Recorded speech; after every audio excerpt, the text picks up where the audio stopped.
കാര്യം? ഇത് പൊതുവഴിയല്ല. നമ്മൾ ആരാണാവോ? അതല്ലല്ലോ ഞാൻ ചോദിച്ചതിനുള്ള മറുപടി. ഇതെന്താണ്?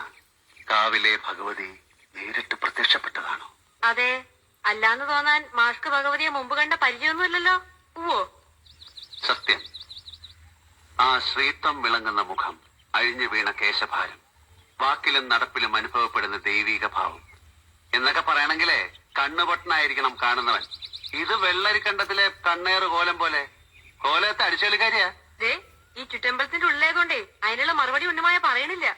അടിച്ചുകളിക്കാരി കോലത്ത് തമ്പുരാട്ടിയാടോ മാഷേ? അതേതാ ടീച്ചറെ? ഞാൻ അറിയാത്തൊരു തമ്പുരാട്ടി കോലത്ത്. ഈ ഞാൻ ആരാണാവോ? തമ്പുരാൻ, കണിമംഗലം കോവിലകത്തെ ജഗന്നാഥൻ തമ്പുരാൻ. കണ്ടാലും പറയും ഒരു തമ്പുരാൻ. കോലോമാൻ ചാളുടെ ബാല്യക്കാരനാ ആയിരിക്കും. മൂർത്തിയെക്കാളും വലിയ ശാന്തിയുള്ള കാല. മുന്നിന്ന് മാറുക തമ്പുരാൻ. ആ പിന്നെ കോലോമാൻച്ച മാഷിന്റെ മുതലാളി വന്നിട്ടെങ്കിലേ എനിക്കൊന്ന് കാണണമെന്ന് പറയൂ. ചിലത് പറയാനുണ്ട്. അഹങ്കാരത്തിന് കയ്യും കാലും വെക്കുക, എന്നിട്ട് പെണ്ണെന്ന പേരും നിനക്ക് ഞാൻ വെച്ചിട്ടുണ്ടോ കുറുമ്പത്തി? എന്താ? ശംഭോ മഹാദേവാന്ന്. പിന്നെ